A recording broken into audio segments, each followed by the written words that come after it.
Imagina un libro del Tanaj, de la Biblia, que habla de deseo, de cuerpos, de encuentros entre amantes, de desencuentros, de piel, de intimidad. Un libro en el que estos dos amantes describen su belleza física con una franqueza que todavía hoy puede sorprender. Y ese es el libro de Shir Hashirim, el Cantar de los Cantares. No cuenta la historia de Israel, no presenta leyes, no desarrolla una doctrina espiritual. En su mayor parte es una colección de poemas sobre el amor entre un hombre y una mujer.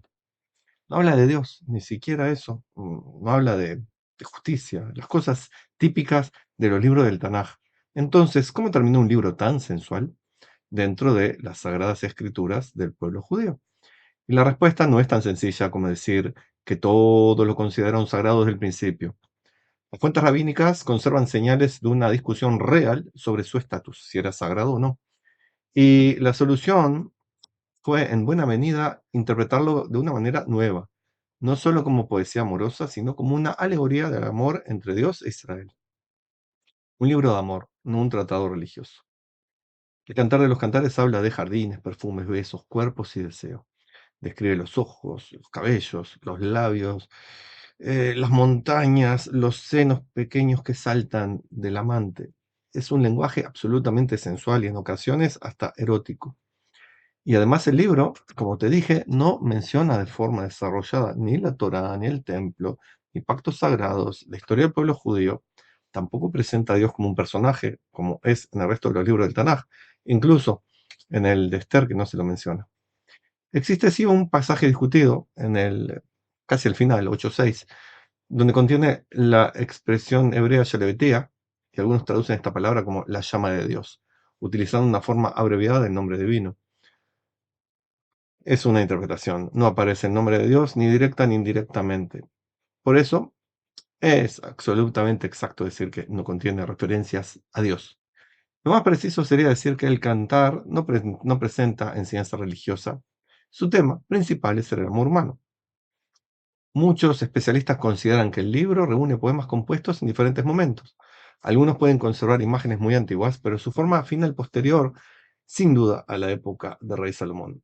Incluso el texto contiene palabras que no son hebreas, que son de persas, mucho más hacia acá en el tiempo, de griego helenísticos, mucho más acá en el tiempo, como apirión, como pardés, que evidentemente no podía haberlas sabido el Rey Salomón, por más sabio que hubiera sido. Así que, sin dudas, la asociación con el rey Salomón pudo haber servido para otorgar la autoridad. Suele ocurrir hoy en día, sesgo de autoridad. También, muchísimo más en el mundo antiguo, atribuir una obra a un rey, a un sabio, a un profeta, era una manera de presentarla como antigua, prestigiosa, digna de respeto.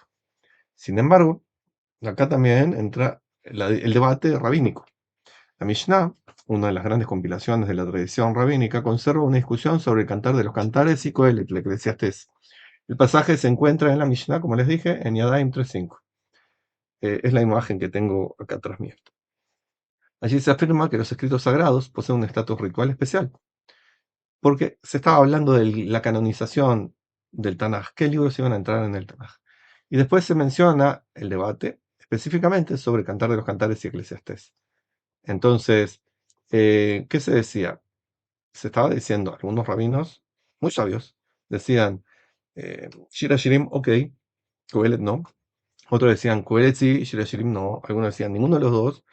Y es una cosa que estaban discutiendo, no es que estuviera aceptado por todos. Entonces, acá estaba la duda, el Cantar de los Cantares, ¿es de los libros de que entran en el Tanaj o no?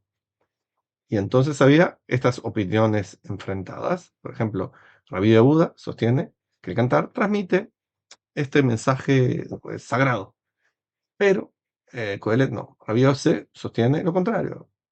El Coelet es sagrado, cantar es digno de debate. Rabbi Shimon Ben Azai menciona una tradición que él recibió de 72 ancianos, que ellos decían que tanto uno como otro eran libros sagrados. Entonces, estaban ahí. Es, no es, este sí, este no.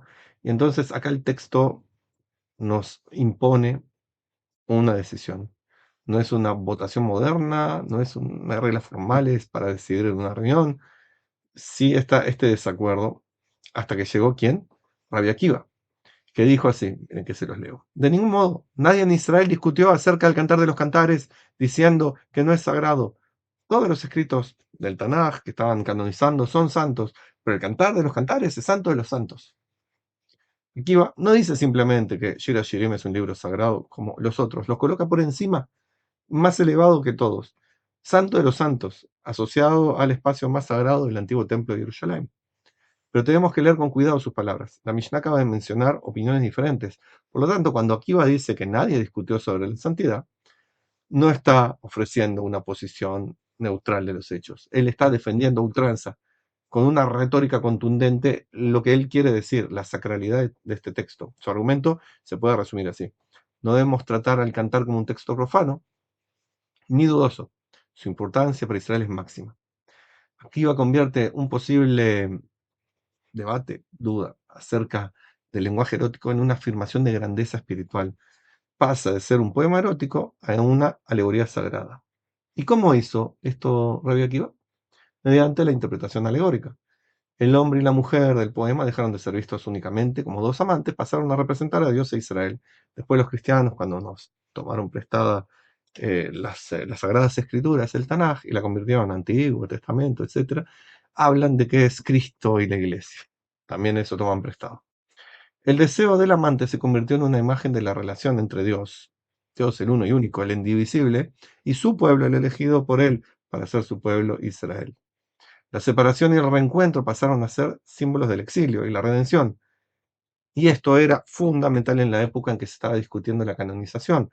El templo, segundo templo destruido, exilio, devastación, dudas, guerras, hambre, rencores entre propios hermanos. Era necesario tener algo que nos mantuviera unidos. Y qué mejor que un poema ya conocido, cantado en tabernas, cantado en bodas, cantado en la vida secular, nunca visto como sagrado, pero que tiene esta bella imagen de los dos amantes que se aman, se desean, se buscan, hasta que finalmente pueden encontrarse de alguna manera. Entonces, pasó de ser eso que serían los banquetes para convertirse en eso que era sagrado. ¿Por qué? Porque la época lo precisaba, más allá de si es el contenido real o no, la alegoría. El texto fue usado un montón de tiempo. Lo vemos en la Tosefta, Tosefta escrita por sabios, Sanedrín 12:15, que decía que había como una advertencia muy seria contra aquel que canta Shira Shirim en los banquetes como si fuera una canción profana. Quiere decir que en nuestra tradición ya se trataba a Shira Shirim como una canción de banquetes, de fiestas, de tabernas. Por eso acá es la advertencia, no lo hagan. Están preocupados los sabios después que se encontró alinearse con la posición de Rabbi Akiva, que este libro no debía seguir siendo utilizado como era hasta ahora, un libro de poemas, de amor, erótico, etc. No era ahora, ya que fue canonizado, una canción ordinaria. Ahora era sagrada. ¿Por qué? Porque Akiva lo había determinado y el resto de los sabios dijo amén. Y debemos ser cuidadosos.